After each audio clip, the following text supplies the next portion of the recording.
Tuloy ba ang Korea si Beyonce? Yes, tuloy po yan.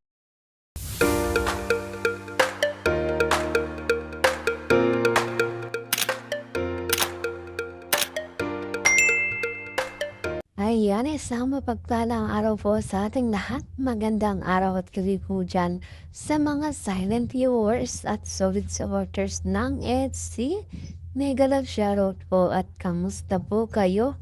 So yun mga kalingap, may panibago na naman po tayong pag-uusapan patungkol nga po kung saan part 100 ng EDC sa Korea kakanapin. Kabang-abang nga po ito. At kanina pa maganda ang sinabi patungkol kay Beyonce. Yan nga po ating pag-uusapan maya-maya na lamang.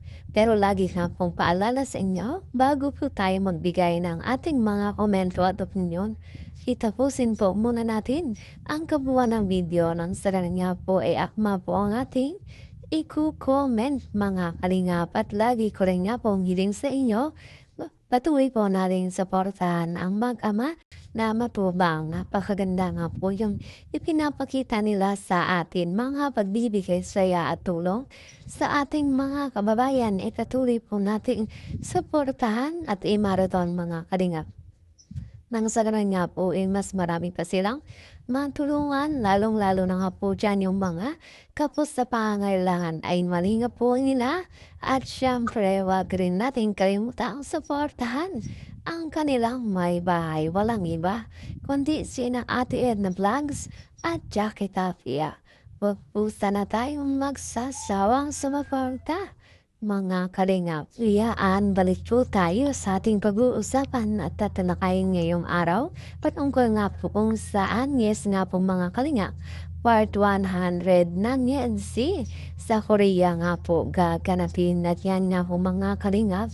Kaya ikabang-abang nga po at ayon din dito kay Kalingap Rap ay maganda nga po ang kanyang sinabi patungkol nito kay Beyonce. Siyempre naman mga kalingap dahil nga po sa lahat-lahat sa ginawa ni Beyonce at sa kanyang naging desisyon na kung saan ay napanood naman po natin sa part 99 na itong si Beyonce mga kalingap ay pinigilan ang kanyang magulang na wag na nga raw pong ituloy kung ano man po yung binabalak ng kanyang magulang mga kalingap. Dahil nga po yan kay Kalingap Rab at narespeto nga po nitong ni Beyonce. Itong si Kalingap Rab at ang nais nga po ni Beyonce ay makausap muna. Itong si Kalingap Rab patungkol dito para nga maayos din ang lahat mga kalingap. At syempre ganun pa man ay nandun din si Kalingap Edo at nasubaybayan natin kung gaano naging humingi ng sorry o naging sincere na humingi ng sorry itong si Papa Eds kay Beyonce at maging sa magulang nito. Ganun pa man, sa kabila ng lahat ay personal nerelto ni Kalinga Prab si Papa Eds natin kung may pag-ibig o may nararamdaman din ba ito kay Beyonce natin at nakita nating tumango nga itong si Papa Eds natin at ibig sabihin nga po sa kabila ng lahat ng kanilang love team ay talagang may namuong pagmamahalan sa dalawa. Siyempre kay Beyonce eh, hindi na natin maipagkaila dahil namin naman na ni Beyonce na nagkagusto at minahal niya itong si Papa Eds natin. At yan nga po sa kabilang ng lahat kung bakit nagka-problema itong EDC natin na meron nga lang pong misunderstanding dito sa dalawa kay Ed at kay Beyonce. Pero sa kabila ng lahat mga kalingap ay naayos naman nga po at sa ngayon ay wala na tayong problema, wala na issue na kung ano-ano pa man nalalabas sa solid supporters ng maka-Ed at maka-Beyonce yan o kaya stop na po sa bashing dito kay Beyonce at kay Papa Eds natin mga kalingap. At dahil na po napag-usapan at naayos na ang lahat, edit Beyonce natin ay okay na nga po. At ganun din ang magulang ni Beyonce. Meron mang samaan ng loob, ngunit naisiwalat o naisabi na nila sa isa't isa at naging okay na nga po ang lahat. At yes nga po, dahil dyan ang part 100 ng EDC natin na pinaka-inaabangan ng lahat ay gaganapin nga po mga kalingap sa Korea. At syempre nga po ikabang-abang at nalalapit na rin mga kalingap. Sa ngayon ay antabayanan po natin kung kailan itong pagpunta ng Team EDC dito sa Korea. Syempre napanood naman natin sa ilang vlog ay itong kanilang kailangan nga pong papilis ay okay na nga po mga kalingap. Punta nga pong Korea. Buti na lamang at naging okay na itong issue patungkol sa EDC na kung saan ay matagal ding naging usapin at ito nga po mantuna sa malalang sitwasyon at buti na lang nga po mga kalingap ay naging tama itong desisyon ni Beyonce para dito at nakumbinsi niya kaya ang magulang na wag nang ituloy mga kalingap no at nakakatuwa naman talaga dahil mensahe ni Kalingap Rob dito kay Beyonce talagang nakakataba ng puso mga kalingap. Kami na video yung pag-shake hands nila tatay at ni Edu. Yan, nagkamayan yan. Talagang nagsabi pa nga si nanay na okay na tayo Ganun nga po magpatawad at ganing kataling magpatawad itong magulang ni Beyonce.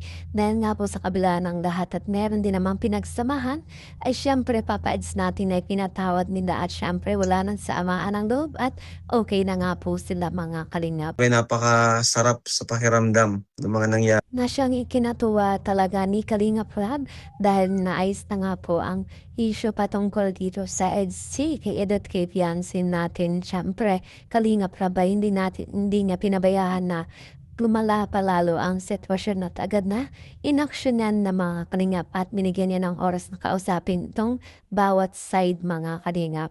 Nila nanay. No? Grabe. Si Beyonce napakabait. Nanay, tatay.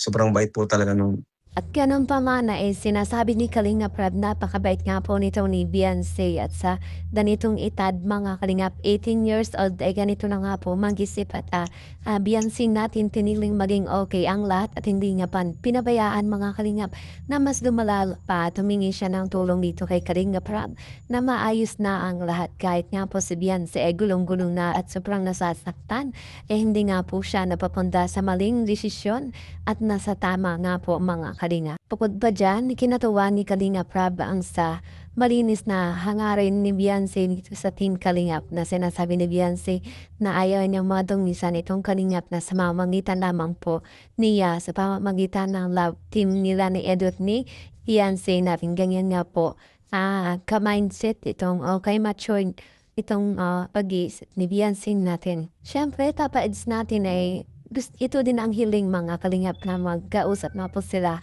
ni Beyonce at maging ang magulang nito mga kalingap. Kaya ito nga po ang kahinatnan ay naging maayos na nga po ang lahat mga kalingap. At yan nga po ang ating update ngayong araw patungkol nga po kung saan yes po good news.